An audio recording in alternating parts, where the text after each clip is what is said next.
ये जो सिद्ध योगी होते हैं गुरु जी, ये अपनी मैं कहूँ कि जीवन यात्रा को एक्सटेंड भी कर लेते हैं, मृत्यु के परे चले जाते हैं, सदियों तक रहते हैं, कई 100 साल वो जीवित रहते हैं। ऐसा कैसे होता है? अब आप जब अपने असली रूप को आप जान जाएंगी तो आपको भी ये बोध प्रकट हो जाएगा अच्छा। कि ये आत्मा ना कभी जन्म लेती है ना मरती है, ये अजर अमर है। शरीर भी नष्ट नहीं होता, शरीर भी जहाँ से इकट्ठा हुआ है वो फॉर्म वैसे ही डाइल्यूट हो जाती है। पंच महाभूत से आया तो पंच महाभूत में ही विलीन हो जाता है। तो यहाँ कुछ भी मरता नहीं है। ये मरने जैसी भावनाएं, ये जो चीज़ें हैं समाज में भयभीन प्रीत नहीं, एक डर इसलिए बैठाया गया। जबकि हमारे यहाँ पर तो पुनर्जन्म का कंसेप्ट है। जितना भी ग्लोबल अनरेस्ट चल रहा है, कहीं ना कहीं कुछ ना कुछ होता रहता है, देशों के बीच में मनमुटाव हो रहा है। भारत को भी बहुत बार बहुत तरीके की सिचुएशंस झेलनी पड़ती हैं, लेकिन पहले से वर्ल्ड वॉर 3 की बात की जा रही है, अभी तक ये हुआ क्यों नहीं है? क्या इसको कंट्रोल किया जा रहा है? ये एक ऐसी सिचुएशन है जिसको ना लाने के लिए कहीं कुछ पावर्स हैं जो एक्टिव हैं, जैसे हम सिद्ध योगियों की बात कर रहे हैं। मैं समझता हूँ कि जो वर्ल्ड वार है इसमें जितने भी देश हैं, अब सिद्ध योगी बहुत जल्द पूरी दुनिया को वन वर्ल्ड वन विजन पर लेकर आने वाले हैं। अच्छा। पूरी दुनिया में युद्ध ही नहीं होंगे वर्ल्ड वार जैसे। ये तीसरा और अंतिम युद्ध होगा। इसके बाद कभी भी युद्ध इस प्रकार से आपको देखने के लिए कभी नहीं मिलेंगे, क्योंकि हम उस अनुभवों को पार करके चेतना के एक वृद्ध रूप में चले जाएंगे, जहां युद्ध व्यक्तियों में नहीं, मतलब देशों में नहीं, वो कॉन्शियस लेवल पर होंगे। तो गुरुजी आपने बोला कि वर्ल्ड वॉर 3 होनी है। ये वर्ल्ड वॉर 3 क्या ये मैं कहूँ कि प्रलय का ही एक स्वरूप बन के हमारे सामने आने वाला है? वो प्रलय उस तरह नहीं होगी, क्योंकि जो महाप्रलय है जी, वो व्यक्तियों से नहीं हो सकती।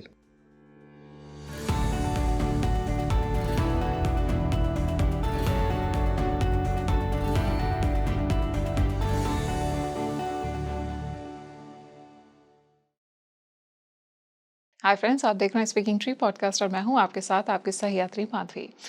हिमालय की गुफाओं में तप कर रहे सिद्ध योगी ये सिर्फ इतिहास की कथाओं का अंश है, या फिर ये एक दिव्य चेतना का, एक दिव्य सत्ता का हिस्सा है जो कि संपूर्ण सृष्टि और संपूर्ण विश्व का संचालन कर रही है?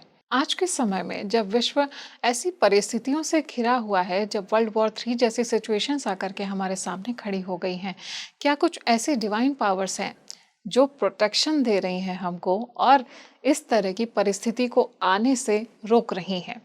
टाइप 7 जनरेशन क्या है? आज इस पॉडकास्ट में हम जानने वाले हैं कि ऐसी कौन सी पावर्स हैं जो संपूर्ण सृष्टि को संतुलित करने में अपना एक अहम भूमिका निभा रही है।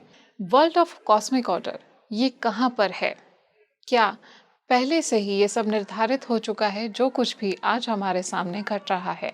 आज के समय में एआई को हम देख रहे हैं, टेक्नोलॉजिकल एडवांसमेंट हमारे सामने हो रहा है। क्या आने वाले समय में ये टेक्नोलॉजिकल एडवांसमेंट और आध्यात्म, इन दोनों को समन्वय स्थापित करने के लिए, इनको ब्रिज करने के लिए एक ऐसी पीढ़ी जन्म लेगी जिसकी कॉन्शियसनेस हमसे ज़्यादा इवॉल्व होगी? किस तरह की होगी उनकी चेतना? आज इस टॉपिक को डिस्कस करने के लिए हमारे साथ में जो मेहमान जुड़े हुए हैं वो ना सिर्फ एक योगी हैं, बल्कि उन्होंने आध्यात्म को गहराई से समझा है, अपने जीवन में उतारा है और आज भी वो उसको थाम कर चल रहे हैं। मैं बहुत बहुत स्वागत करना चाहूँगी आदि योगी जी का। बहुत बहुत स्वागत है गुरु जी स्पीकिंग ट्री पर। नमः शिवाय। ओम नमः शिवाय। आज हम एक ऐसे दिव्य अनुभूति और एक ऐसे दिव्य पर्सनालिटी के बारे में बात करने जा रहे हैं जिसके बारे में शायद हमें पता नहीं है कि ये जो सिद्ध योगी हैं, शरीर छोड़ने के बाद में भी क्या वो इस धरा पर, धरती पर वास करते हैं, रहते हैं, या ऐसा सच में होता है? बहुत सुंदर सवाल है आपका। देखिए, हम पहले समझते हैं सिद्ध शब्द को। जी। ये दो स्तरों पर होता है, एक आंतरिक, बाहरी। जी।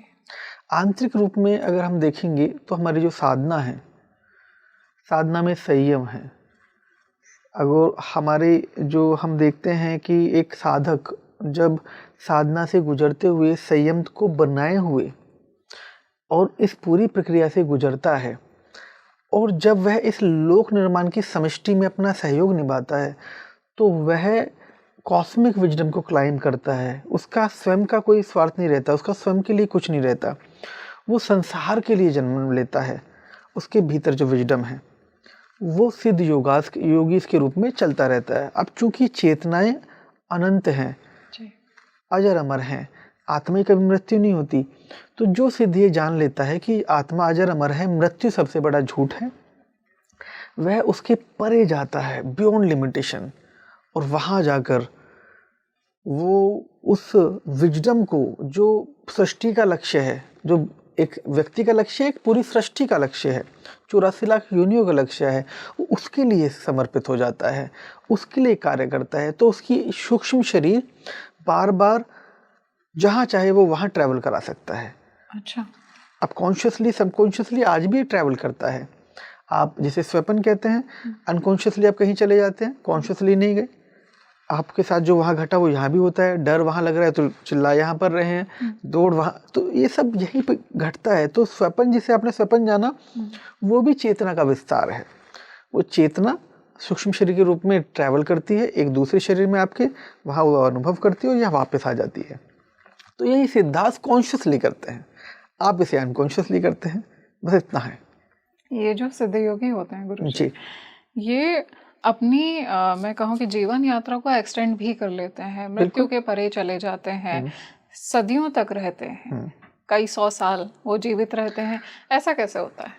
अब आप जब अपने असली रूप को आप जान जाएंगी तो आपको भी ये बोध प्रकट हो जाएगा। अच्छा। कि ये आत्मा ना कभी जन्म लेती है ना मरती है, ये अजर अमर है। शरीर भी नष्ट नहीं होता, शरीर भी जहाँ से इकट्ठा हुआ है वो फॉर्म वैसे ही डाइल्यूट हो जाती है। पंच महाभूत से आया तो पंच महाभूत में ही विलीन हो जाता है। तो यहाँ कुछ भी मरता नहीं है। ये मरने जैसी भावनाएं, ये जो चीज़ें हैं समाज में, भय बिन प्रीत नहीं, एक डर इसलिए बैठाया गया। जबकि हमारे यहाँ पर तो पुनर्जन्म का कंसेप्ट है जी। हमारे यहाँ तो मृत्यु जैसी कोई चीज़ों का, ये जो मृत्यु सबसे अंतिम सत्य है, ये जो बातें आती हैं, ये मृत्यु विचार की होती है। किसकी? अच्छा, विचार की।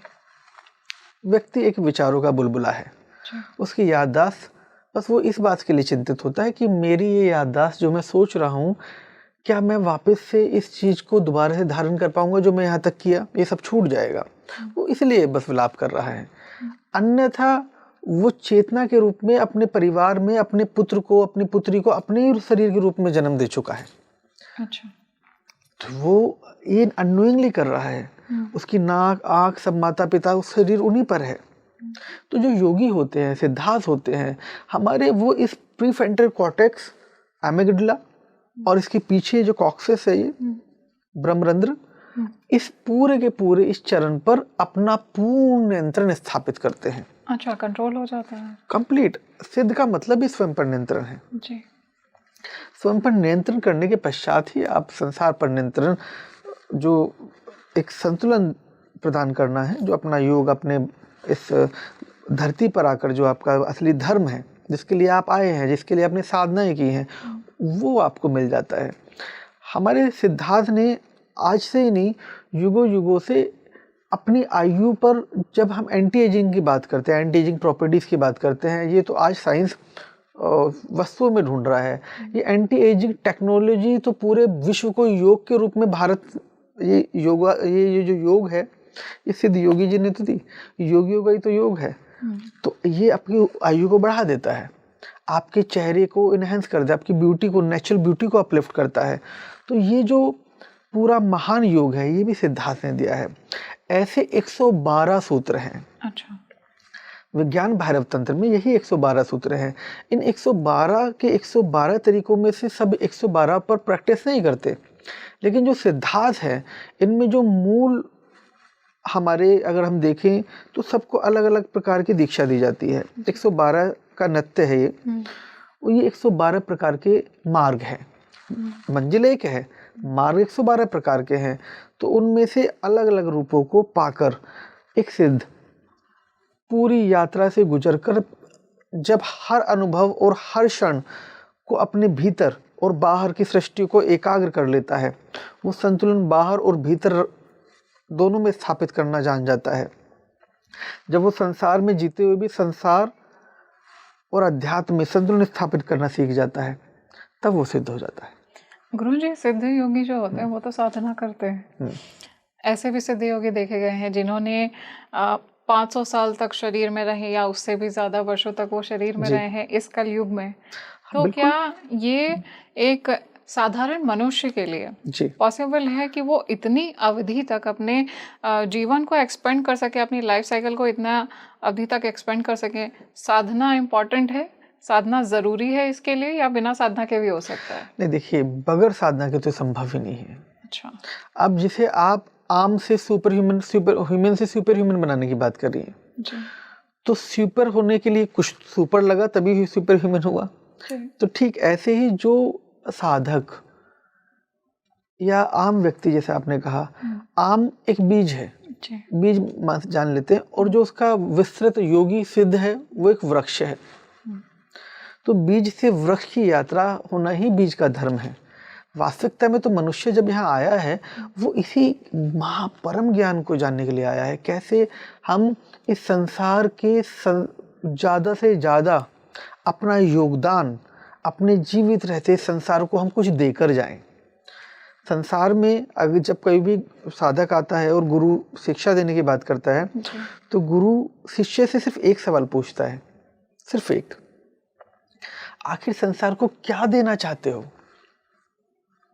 तुम खुद से संसार को क्या देना चाहते हो?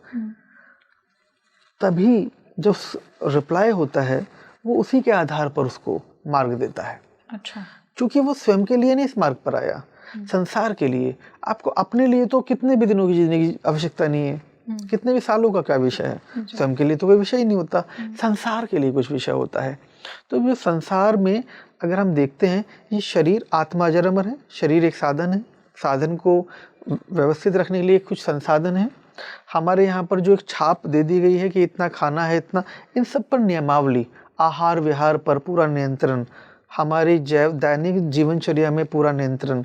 तो ये एक आपको ह्यूमन से सुपर ह्यूमन इस प्रकार बना देता है कि आपको भूख प्यास, आप एक तत्व पर भी जीवित रह सकते हैं। अच्छा।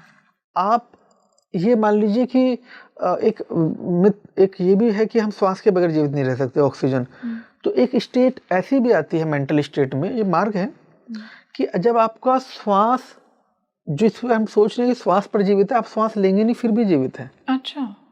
ये सब मूल रूप से अगर देखा जाए, जितने भी बैरियर से दुनिया में बने हुए हैं उनको तोड़ने के लिए साधनाएं हैं, मेंटल और फिजिकल दोनों को तोड़ने के लिए, उन सच्चाई को जानने के लिए ये सारी साधनाएं हैं। साधना आपको सच्चाई से मिला देती है।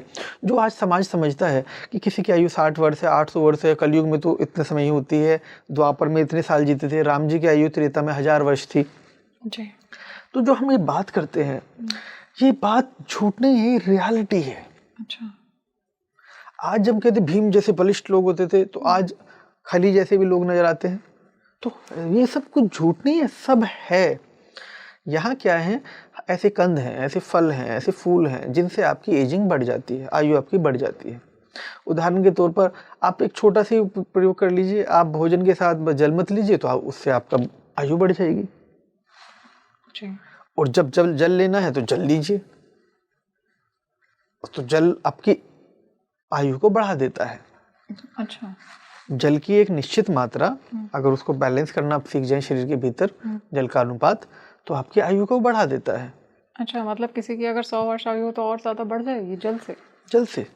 जल ही तो जीवन है, जल ही जीवन है। जब ये समझ में व्यक्ति को आए तो वो जल का रूपांतरण समझ जाए। जल कोई मात्र एक भौतिक पदार्थ नहीं है, ये ऊर्जा है। क्या है? ऊर्जा। ये ऊर्जा है। इसी के भीतर जो जन्मा है, इसी के भीतर जन्मा है, पूरा संसार इसी के भीतर जन्मा है, जो कुछ भी दृश्यमान है।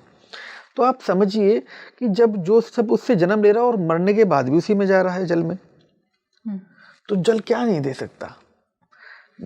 हमारे हिमालय में सबसे ज्यादा वहाँ क्या होती है? हिमवर्षा होती है जी। वहाँ जल ही तो है। वो जो भीतर का जो जल है 72% और बाहर का जो जल है, इसका एक ही कार्य, ये पूरा एक प्रोसेस है। इस प्रोसेस से जब आप गुजरेंगे स्टेप बाय स्टेप, ये साधना, साधक को यही साधना दी जाती है। अब कुछ चीज़ें ऐसी हैं, अब हम उसको आम प्रैक्टिसेस में नहीं बता सकते क्योंकि लोग कल से ही प्रैक्टिस करने लग जाएंगे, लेकिन हमने कहा कि जल मुख्य घटक है हर चीज़ का, उत्पत्ति का। जल को माँ भी कहा जाता है। भावनात्मक रूप आप जो इसे फीड करेंगे ये वही धारण कर लेगा, जो हम बोल रहे हैं ये वही सुन रहा है। जल जीवित है। क्या है? मृत नहीं है। और अगर हम उस जल को जब धारण करते हैं तो जल में कुछ विशेष जड़ी बूटियों का इस्तेमाल किया जाता है। उससे आपको मान कर चलिए कि कुछ चीज़ ऐसी हैं कि जिससे आपको जब भूख प्यास उसके परे चले जाएंगे और आपकी जो इंद्रियां हैं, जो कोशिकाएं हैं, ये खाने से व्यक्ति मरता है, भूखे रह के व्यक्ति नहीं मरता। अच्छा। ज़्यादा खाने से उसकी आयु कम होती है, अन्न खाने से उसकी आयु और कम होती है। आप फल खाएंगे तो और ज़्यादा जीवित रहेंगे। जितना, चूंकि ये शरीर जो है ये आपका तरल पदार्थ पर चलता है जी। तरल पदार्थ इसको जितना आप देंगे, एक ये फॉर्मेशन है। दूसरा, एक स्टेट ऑफ माइंड में जब हम अपनी आयु को मांग लेते हैं,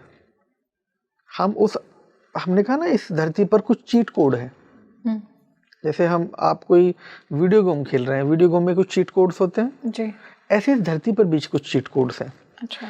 चीट कोड, चीट इसलिए कहा जा रहा है यहाँ पर कि उन लोगों को लगता है कि समाज को ये चीट कोड्स हैं, समाज उसे ऐसा बुलाता है, वेस्ट वर्ल्ड खासकर उसकी खोज करने आता है। नासा हमारे बहुत सारे साइंटिस्टों को यहाँ से लेकर जाता है कि चीट कोड हमें पता चले, कैसे हम ज़्यादा लंबे समय जिए।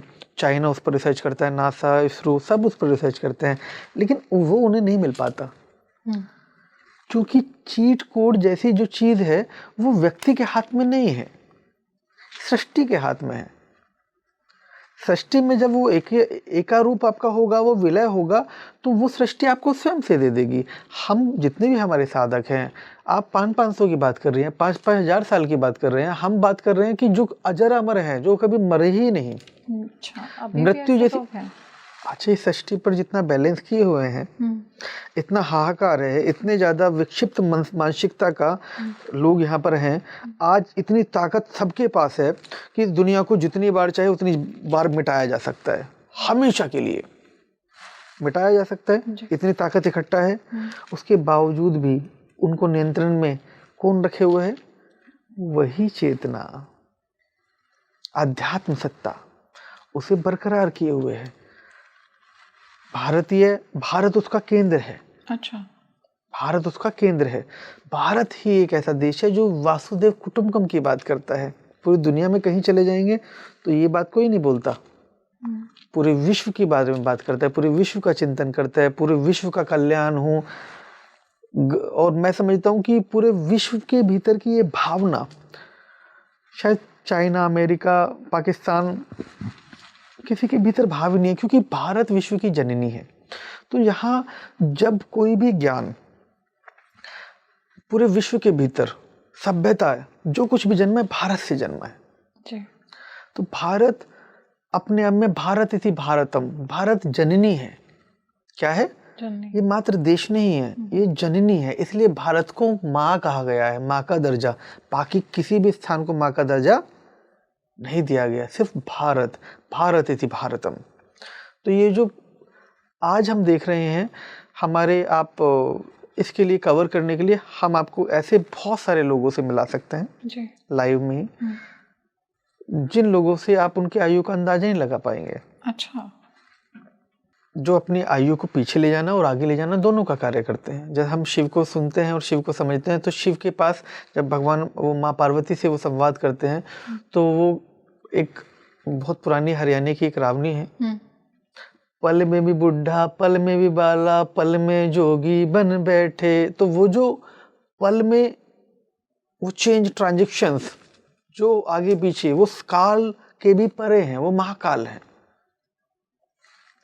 काल आयु है जी। महाकाल उस काल के परे है। जब कोई व्यक्ति, जब मार्कंडे उनकी तपस्या कर रहे होते हैं, तो काल, उनकी आयु तो कम थी, लेकिन उनकी आयु कौन बढ़ा देता है? महाकाल। महाकाल साक्षी हैं, तो वो आते हैं, उनकी आयु बढ़ा देते हैं, उनकी जीवन को एक विजडम के साथ। फिर मार्कंडेय उस विजडम को क्लाइम करते हैं। तो आयु कब बढ़ती है इसको पहले यह समझते हैं। आयु मिलती है आपको किसी विजडम के लिए। वो विजडम यदि उतना लार्ज प्रोस्पेक्टिव है तो आपके पास होगी। अब आमतौर पर लोगों का जीवन ही इतना संकुचित है, ज्यादातर लोगों का तो मेरे तक इसी जैसा कि मैं, कुछ लोगों का थोड़ा ब्रॉडर वे में जाएंगे तो मैं, मेरा परिवार जी, मेरे भाई, मेरा ये सब, तो कुछ सिमट कर आ जाएंगे तो पति पत्नी और बच्चे तक, या फिर स्वयं मैं तक सीमित हो जाएंगे। इससे ज्यादातर संसार में किसकी इच्छा है? तो उनको जितना उन्होंने कर्म चुना उतनी आयु उन्हें मिली, उसके बाद वो चले गए। योगी इस बात को जानता है, सिद्ध इस बात को जानता है कि सिद्धियां लोक निर्माण के लिए होती है, इस लोक के बाहर सिद्धियों का कोई काम नहीं जी। तो जो सिद्धियां हैं वो उसका इस्तेमाल सृष्टि के लिए करता है। तो उसके पास में जो सबसे बड़ा विजडम होगा तो वो लॉन्ग लाइफ जिएगा। पितामह भीष्म के पास सबसे बड़ा विजडम था जी। महाभारत काल में, तो सबसे लंबा स्पैन जिए। जिसके पास भी एक लंबा विजडम है उसके जीवन का कोई कारण है, अकारण कुछ नहीं घटता। अगर वहां कोई कारण है तो आपकी आयु जैसी कोई सीमा वहां नहीं रहती। लेकिन ये लोगों को बोध कराने के लिए उस अनुभव में उतरना होगा। ये किताबी ज्ञान नहीं है, ना वो किताबों से पा सकते हैं, ये तो अनुभव की दुनिया है। और मिलना चाहते हैं तो ऐसे लोगों से खूब जाकर मिल सकते हैं। हमारी आयु, यहाँ बैठकर आप कितनी भी आयु लगा सकते हैं। हमारी आयु कुछ लोग हमें 60 का ही बोलते, कोई 57 का ही बोलते, कोई 47 का ही बोलते, जिसको जैसा नजर आता है। लेकिन इन एक्चुअल रियलिटी टाइम जोन में हमारी आयु का कोई बोध क्या लगा पाएगा। तो गुरुजी, जो अमृतों को प्राप्त कर लेते हैं सिद्ध योगी, इनकी जो साधना होती है ये एक ही जन्म की होती है या कई जन्मों की साधना इनकी साथ में चलती है? ये तो बाहर की बात हम भी कर रहे हैं, हम फिलहाल लाइव में हम अपनी बात ही करते हैं। हम यहाँ पर ये जो ओम आपको नजर आ रहा है जी, ये एक विजडम है। ओम पूरे ब्रह्मांड का विजडम है जी। हमें ये विजडम मिला। हम एक जन्म में तो ये टैटू तो नहीं है, नर्व्स है ये जी, नर्व सिस्टम। तो ये एक विजडम हुआ। हर योगी के पास उसका साइन मिलेगा। अच्छा। हर सिद्ध योगी जो भी साधना को सिद्ध कर लेगा उसको एक साइन मिलेगा। वो विजडम कितना लार्ज पर्सपेक्टिव है, किस लेयर तक जाता है, वो उस के ऊपर निर्भर नहीं करता साधक के, जी। वो पात्रता के ऊपर निर्भर करता है। अच्छा। जब पात्रता मिलती है तो वैसा ही विजडम मुंह से दे देता है। आप पात्र बनते रहिए, वो आपका अमृत कलश, वो तो घड़ा लुटाए हुए हैं, आप बस पात्र बनिए। तो जो हमारे सिद्ध हैं उन्होंने आज ही नहीं, मैं कहता हूँ युगों युगों कालों से वो जीवंत रूप में मौजूद हैं। आज भी वो कार्य कर रहे हैं। खासकर हम जब हिमालय और पहाड़ों की बात करते हैं, वो जो आज भी इनकी जो रक्षा किए हुए इस पूरी सृष्टि पर, वो चेतना बहती कहाँ से है, जरा ध्यान दीजिए। North pole to south pole, north pole to south pole. अब वो ऊर्जा का रूप क्या है? जल। जी। जल कहाँ रिसीव होता है? अगर हम देखेंगे नॉर्थ पोल, जैसे हम गंगा की उत्पत्ति की बात करते हैं तो नॉर्थ में, वहां से वो बहते बहते कहाँ जाता है? समुद्र की ओर, साउथ की तरफ। ठीक है, north pole to south pole energy flow करती है। तो वो एनर्जी नॉर्थ पोल में आई कहाँ से? उसका आह्वान कौन कर रहा है? वो जो पिरामिड्स बने हुए हैं जिन्हें आप पहाड़ जान रहे हैं, वो जो ट्रायंगल फॉर्म है, वो ध्यान लिंगी तो हैं। अच्छा। सबसे ज्यादा कॉस्मिक एनर्जी किस में बरसती है? ट्रायंगल में। इसलिए मंदिर, चर्च, गिरजाघर, ये सब जो बनाए जाते हैं ट्रायंगल फॉर्म में बनाए जाते हैं। एक योगी सबसे ज्यादा ध्यान कहाँ करता है? ट्रायंगल फॉर्म में। तो जितने भी आप पहाड़ देख रहे हैं, ये सब योगी को, या आप जानिए कि जो सिद्ध योगी आप जानते हैं कि वो खाली एक शरीर व्यक्ति के रूप में भी नहीं होते, वो अपने हर रूप में 84 लाख योनि बदल सकते हैं। अच्छा, ऐसी सिद्धता। ये जो जितने पहाड़ खड़े हैं ये सिद्ध योगी ही हैं। अच्छा। ये बहुत छिपी हुई बातें हैं, बहुत बातें हम बोलने की नहीं, लेकिन जो उन्हें अनुभव करना चाहता है तो उसके भीतर कोई भी अशांति है, जाकर बैठ जाए उस पहाड़ पर, एकदम से शांत हो जाएगा, क्योंकि उस योग का तपोबल उसे मिल जाएगा।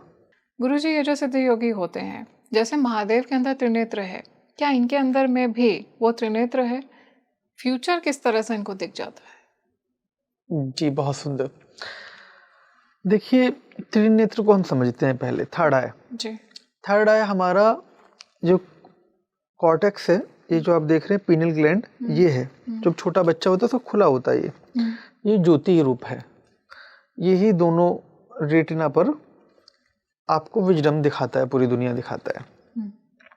जब ये एक्टिवेट होता है तो ये संसार का नृत्य आपको दिखाने लगता है। अच्छा। संसार में तो नृत्य होना ही है जो पहले से तय है। ये संसार का एक नियम है। आपको भूख लगी, मिटी, ये उसका नियम है। फिर भूख लगेगी, फिर मिटेगी। तो इस उत्पन्न होना और नष्ट होना इस संसार का एक नियम है।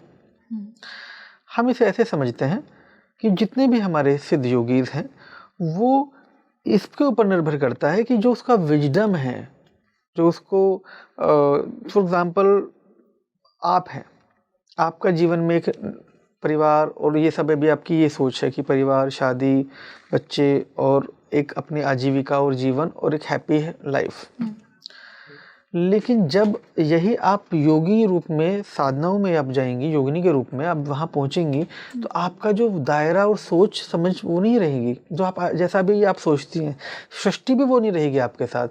तो जिस सिद्ध योगी हैं उनकी दृष्टि बहुत बदल जाती है।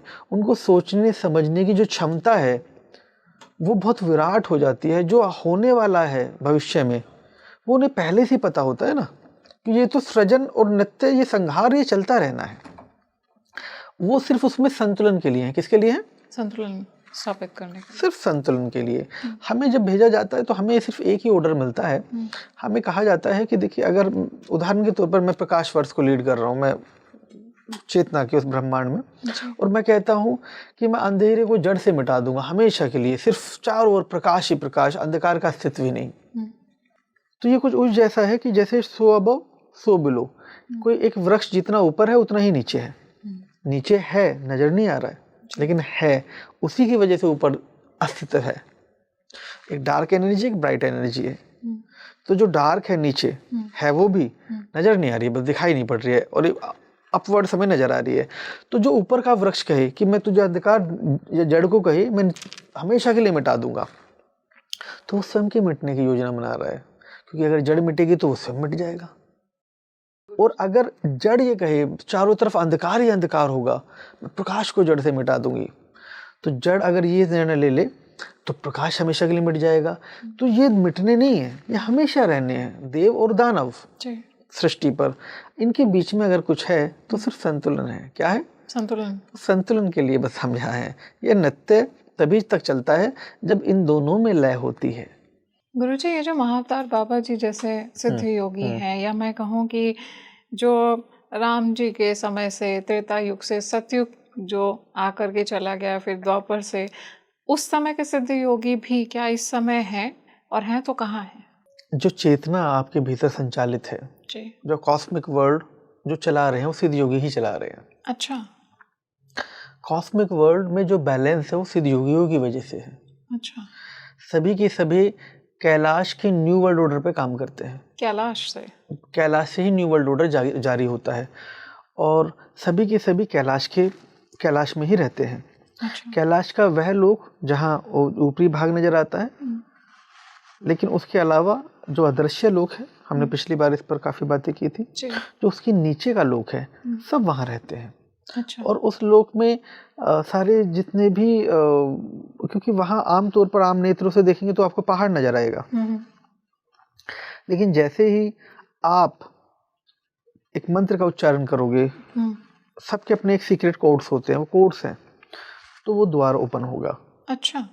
तो जो जिस डायमेंशन को रूल कर रहा है, बैलेंस कर रहा है, 64 डायमेंशंस हैं, तो वो जो 64 के 64 द्वारों पर बैठे हुए सिद्धार्थ, एक cosmic wisdom, new world order जो जारी होता है, तो वो उस पर सब पर कार्य करते हैं।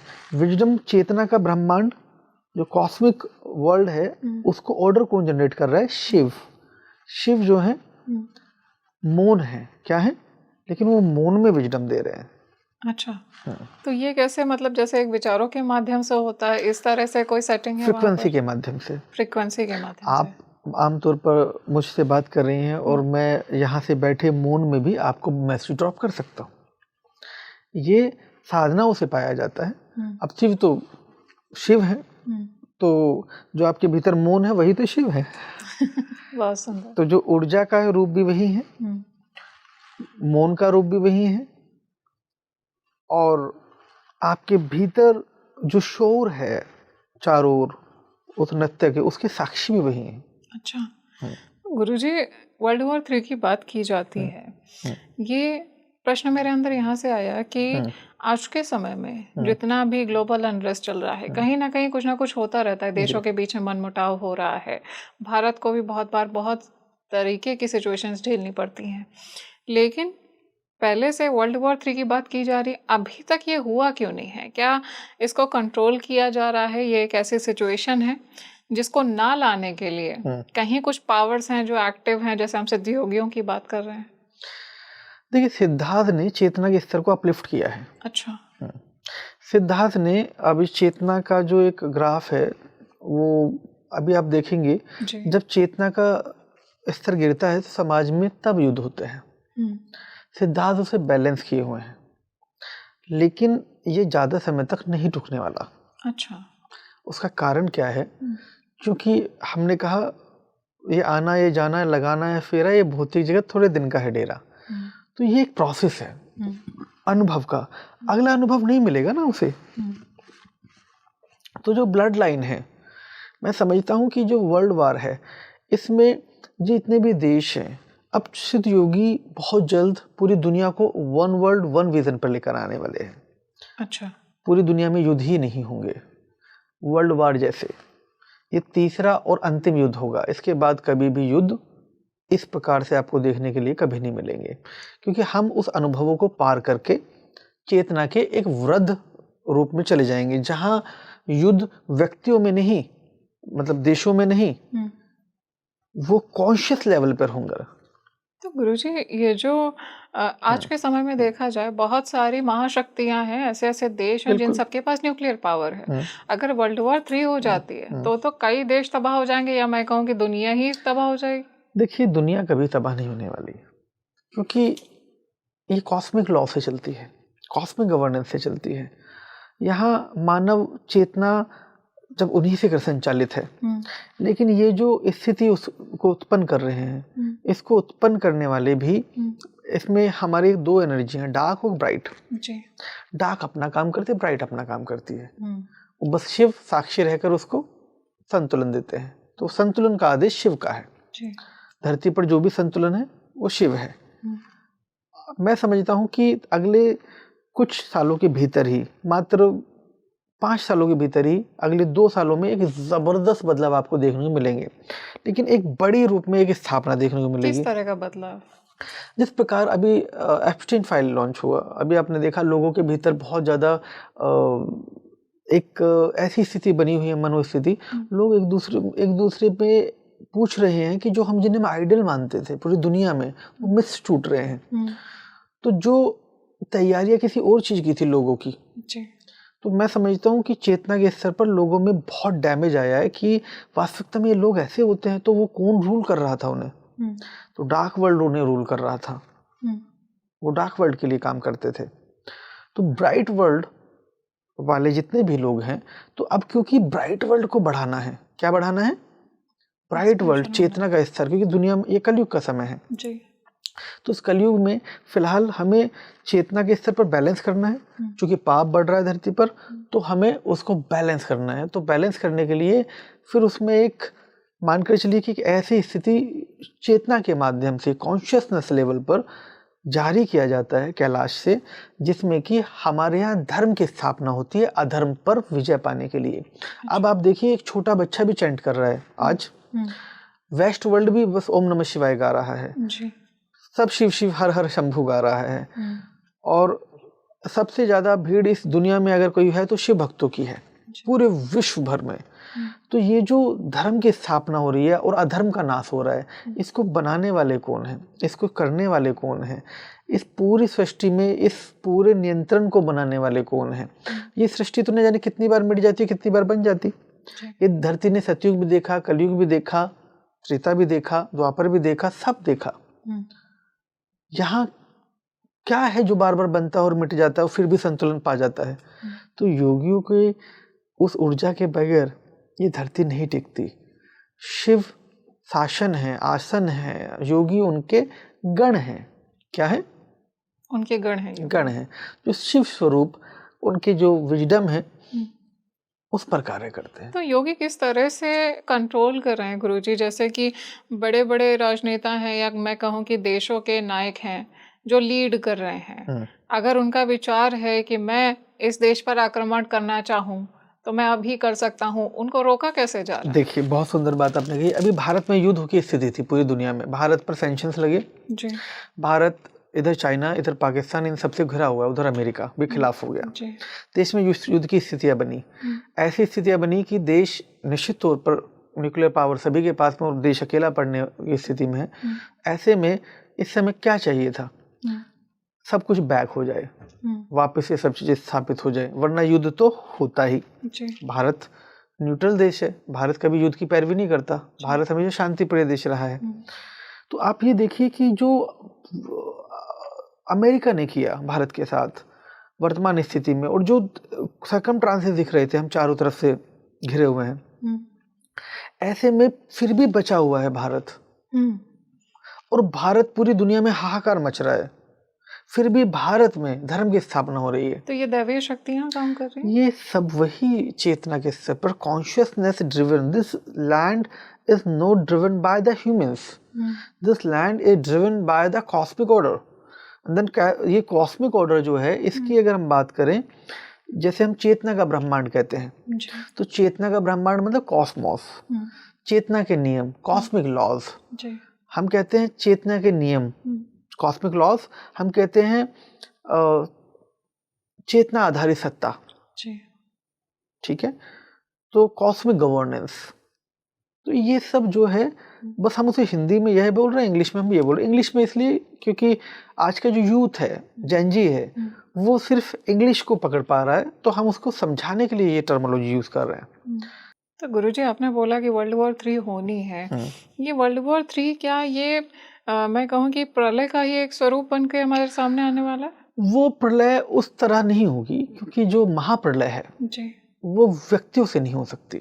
अच्छा, नेचुरल कैलेमिटीज और ये सब जब धरती पर अनुपात बढ़ जाएगा, जहाँ छोटे छोटे इवेंट्स कराने से काम नहीं चलने वाला, अब धरती को महाप्रलय चाहिए, सब कुछ शुरू से शुरू होगा, सृजन, जिसे हम सत्युग कहते हैं। जिस प्रकार एक वृक्ष पर पत्ते झड़ने के बाद सारे पत्ते दोबारा आते हैं, वृक्ष वहीं रहता है, ठीक इसी प्रकार वृक्ष कहीं नहीं जाने वाला, ये धरती एक वृक्ष है, धरती यहीं रहेगी, इस पर जो पत्ते हैं सिर्फ ये बदल जाएंगे। तो सतयुग कब आने वाला है? ये क्या पहले ही लिखा जा चुका है, पहले डिसाइड हो चुका है? सबके टाइम स्पैन है, सबके टाइम है। कलयुग का जो समय है 4,32,000 वर्ष है, अभी 5,007 साल पूरे हो चुके हैं, तो अभी बचे हुए बाकी जो समय है, अभी काफी लंबा टाइम है। तो अभी धरती कहीं नहीं जाने वाली। अभी आप सोचिए, आज खबर आई कि वहां से उल्का पिंड आई, ये कहीं नहीं जाने वाली। इस पर सिद्ध योगियों ने इतना अपना योगदान दिया हुआ है, वो इसको बचाए हुए हैं। देवादिदेव महादेव की के नृत्य से सृष्टि उत्पन्न है, किसी व्यक्ति के से नहीं। तो हिमालय से एक मेरे अंदर क्यूरियोसिटी आ गई गुरुजी, जिज्ञासा कि जैसे आपने बोला कि सिद्ध योगी ये हिमालय में होते हैं और एक पहाड़ है, एक्चुअली में वही सिद्ध योगी हैं, तो ये क्या एक कलेक्टिव कॉन्शियसनेस के तौर पर वहाँ पे हैं कि जितने भी सिद्ध योगी हैं सब कलेक्टिवली वहाँ पर? सिर्फ वहाँ पर नहीं है, ये कहना गलत है। वहाँ से के आदेश पर यहाँ पर भी हैं, आपके बीच में। अच्छा, विचरण करते हैं? बिल्कुल, हर रूप में। अच्छा, 84 लाख योनियों में उनके पास वो जिस भी मर्जी रूप में मौजूद है। जब यहाँ इतने सारे साधक आते हैं आपके यहाँ पर, तो उस चेतना को ये वृक्ष के रूप में भी है। आप उन्हें बात भी कर सकते हैं, देख भी सकते हैं, लेकिन आप कोई इंक्लाइंड उस लेवल पे हो तो वो चेतना आपके रूप में आते हैं ना। चेतना आधारित सत्ता है, शरीर आधारित नहीं, चेतना आधारित। वो चेतना के स्तर पर बदलाव करते हैं हमारे बीच में। इस संसार में ही तो हमने कहा ना, संसार और अध्यात्म में संतुलन करने के लिए वो आते हैं जी। तो जब संसार में आते हैं तभी तो संतुलन स्थापित करते हैं, तो इसलिए वो हमारे बीच ही आते हैं। गुरुजी, जैसे सिद्ध योगी जो हैं उनकी जो चेतना है, एक मैं कहूँ एक साधारण मनुष्य की चेतना से बहुत ज़्यादा इवॉल्व है। जी। ऐसे में जैसे श्री अरबिंदो ने हम्म, ह्यूमन इवोल्यूशन की बात की कि और भी कई लोगों ने कहा कि मानव की चेतना का विस्तार आगे जाकर के हो जाएगा, तो ये विस्तार क्या सतयुग में देखा जाएगा? देखिए अभी एआई आ चुका है, जी। Artificial intelligence, AI with consciousness. हम एआई से एलाबरेट करते हैं, AI with consciousness. Consciousness. Consciousness basically क्या है कि अभी वर्ल्ड में क्या हो रहा है, रोबोटिक वर्ल्ड की हम बात कर रहे हैं। जी। रोबोटिक वर्ल्ड, आपके सारे काम अब वो करेंगे, आपको जो आवश्यकता नहीं है। तो आप नेचुरली, अब आपके पास कार्य क्या बचा है? कुछ नहीं। आपके पास कार्य के बजाय सिर्फ चेतना के आधार पर चिंतन, मनन, ध्यान, ठीक है। तो कॉन्शियसनेसली आप बहुत ज़्यादा इवॉल्व हो ही जाएंगे, क्योंकि ये जो टेक्नोलॉजी और ये सब है, क्योंकि लोगों को अनुभव दिए जाते हैं। लोगों को लगता था जब कुछ काम नहीं था उस समय शुरुआत में, तो लगता था कुछ काम नहीं। अब जब काम है तो अब लोगों को काम का बोझ लगता है, अब वो काम से भी मुक्त कर रहे हैं। तुम्हारे आजीविका और सबका जो स्ट्रक्चर है वो बदलने वाला है। और मैं समझता हूँ इसमें अध्यात्म चरम पर तेजी से पूरी दुनिया में स्वीकारा जा चुका है, इसकी अडॉप्शन हो चुकी है। पूरी दुनिया आज अध्यात्म की तरफ लौट रही है, पूरा विश्व आज अध्यात्म का लोहा मान रहा है। गुरुजी, आपने जैसे ये कहा कि आज के समय में बच्चों का आध्यात्म की तरफ एक उन्मुखता ज़्यादा देखी जा रही, इंक्लिनेशन ज़्यादा है बच्चों का। तो अभी जो बच्चे पैदा हो रहे हैं वो ज़्यादा इवॉल्व है, मैं कहूँ कि ज़्यादा सिंसेयर भी हैं, आध्यात्म की तरफ उनका झुकाव भी देखा जा रहा है। क्या ये इवॉल्व्ड सोल्स हैं जो अभी तक की जितनी जनरेशन आई है उनसे ज़्यादा इवॉल्व होगी, और ये वही इवोल्यूशन है, हम उसी की तरफ आगे बढ़ रहे हैं जो श्री अरबिंदो ने कहा था, उसी डायरेक्शन में हम कहीं ना कहीं आगे बढ़ते जा रहे हैं? तो देखिए ये तो सिंपल है, नेक्स्ट जनरेशन इज ऑलमोस्ट, मतलब अगर हम कहें ऑलवेज इनोवेटिव होती है। जी। कारण क्या है, अगला पड़ाव, चेतना वही है, आत्मा वही है, जी। आपके ही बीच से पैदा हो रही है, वो आप ही का एक नेक्स्ट वर्जन है। जैसे कि इसमें 18 अध्याय है, ऐसे आपका एक नया अध्याय। तो जो अध्याय लिखने आ रहे हैं आत्माएं, वो निश्चित तौर पर जब कोई नया शरीर धारण करती है वो नया अध्याय ही लेकर आती है। तो टाइप 7 सिविलाइजेशन ऑलरेडी जन्म ले चुकी है। अच्छा, टाइप 7, ठीक है, ये जो टाइम है, तो टाइप से इनके कोड्स हैं ये, तो हम टाइप 7 पे बात करते हैं अभी, चूंकि आपका क्वेश्चन टाइप 7 पर है। तो टाइप 7 सिविलाइजेशन नेचुरली अभी जितना भी काम कर रही है, मैं समझता हूँ कि ये आप कुछ बहुत कम बोले, ये ज़्यादा समझ जाए। इनके पास नॉलेज सेंस और इनके पास ह्यूमन कॉन्शियस के पैटर्न को रिवायर करने की क्षमता है। अच्छा। स्वयं के भी और सामने वालों के भी। ये इनके पास में मैनिपुलेटिंग पावर भी जबरदस्त है। अच्छा। हर तरह का ये लोग, अगर मैं कहूँ इसको कि ये लोग टाइप 7 सिविलाइजेशन जो अभी जन्म ले चुकी हैं, ये जो आज हम मोबाइल से टेलीपैथी और ये सब हम बातें करते हैं, ये सब इनमें इनबिल्ट है। अच्छा। जो हम रोबोट में वो क्वालिटी देना चाह रहे हैं, वो उनसे ज़्यादा एडवांस रोबोट बनाकर भेजे हुए हैं, जो अभी बच्चे हैं पैदा हो रहे हैं और जो आने वाले समय में पैदा होंगे। आप अगर एक आज के किसी व्यक्ति को फ़ोन दीजिए, वो उतना ज़्यादा उसे नहीं जल्दी सीख पाए, वो पैदा होते ही सीख चला रहा है, और वो भी इतनी स्पीड से आप टाइप करना आज भी नहीं जानते, इतने लंबे समय से मोबाइल करने के बावजूद। छोटा बच्चा कर रहा है। तो आपको तो ये टेक्नोलॉजी मिली 20 साल बाद आपके जन्म के, उन्हें वो पैदा होते ही मिली। तो अब उनका मन उधर तो नहीं रहेगा, वो उससे कुछ नया जनरेट करेंगे। तो वो जो नया है वो हमेशा नया तो बेहतर ही होता है, नया अच्छा लगता है, बस ऐसा मान लीजिए लोगों को। अब वो बेहतर होगा या क्या होगा, दिखाई देता कुछ और होता कुछ है, तो वो सब एक बस अनुभव है। टाइप 7 सिविलाइजेशन इस अर्थ के लिए मैं समझता हूँ बहुत बड़े रूप में इस सिविलाइजेशन पैटर्न में बहुत बड़ा रीवायर ब्लूप्रिंट है, जो मिसिंग ब्लूप्रिंट है उसको रीवायर करने के लिए आई है। तो गुरुजी, जो अध्यात्म है, मैं कहूँ कि अध्यात्म को लेकर के भी क्या ये सिविलाइजेशन और ज़्यादा हमसे बहुत ज़्यादा आगे होगी? ऐसे सिद्ध योगी महापुरुषों की तादाद उस समय बढ़ जाएगी? बिल्कुल सही कहा आपने। अच्छा। ये तादाद बढ़ेगी, क्योंकि अब लोगों को सच्चाई चाहिए, झूठ नहीं। तो जब लोग सच्चाई की तरफ दौड़ते हैं तो सच्चाई के सामने सारे झूठ उतर जाते हैं। तो अब जो समय है वो सत्य से सामना करने का है। ये सिविलाइजेशन इसीलिए आई है जहाँ स्टेबिलिटी को जन्म देने के लिए। और ये जो सतयुग की अभी आप बात कर रहे थे गुरुजी, और हमने बात की एआई की, तो टाइप 7 सिविलाइजेशन और इससे आगे आने वाली सिविलाइजेशन जो सतयुग में प्रवेश करेंगी, क्या टेक्नोलॉजी भी उस समय काफ़ी हद तक एडवांस हो जाएगी? सतयुग बहुत एडवांस हो जाएगी। अब सतयुग की अगर बात करें वो तो न्यू ब्लूप्रिंट है, न्यू कॉस्मिक ऑर्डर के साथ। लेकिन हम अभी अगले कुछ 10-20 सालों की बात करें, 50 सालों की, तो आपको जितना ट्रैफिक सड़कों पर नजर आ रहा है इससे ज़्यादा ट्रैफिक आपको एयर में नजर आने वाला है। अच्छा। अभी 10 सालों में ही, ठीक है। अगले 20 सालों तक आपको देखेंगे कि जितने भी जैसे एयर और स्पेस में जितना भी एक सिग्नल्स हैं, ये सब पैटर्न्स पूरा का पूरा हवा के भीतर ही इतना ज़्यादा, ये रोबोटिक वर्ल्ड है, एक्चुअली रोबोटिक एरा है जी। तो यहाँ हर चीज़ बिल्कुल बहुत एडवांस लेवल पे होगी। यहाँ पर जितने भी हमारी जो यूथ आर्मी हैं जो अभी अपने अस्तित्व में जन्मी हैं, वो उसको ऑपरेट करने के लिए पहले से ही भेज दी गई है। तो type 7 civilisation is the future अभी के लिए, अगर हम देखा जाए। Yes, of course, he is future and this एक इसके थकने के बाद फिर व्यक्ति को समझ में आएगा, ये सारा इनोवेशन, ये सब, ये अनुभव करने के बाद फिर व्यक्ति को समझ में आएगा कि आखिर में पीस क्या है, रियलिटी क्या है, व्हाट इज लाइफ। तब वो फिर वापस से उसकी तरफ लौटेगा जहाँ सतयुग लौटता है। अच्छा। तो ये मानकर चलिए कि ये एक एक्सट्रीम लेवल पे जाएगा पहले।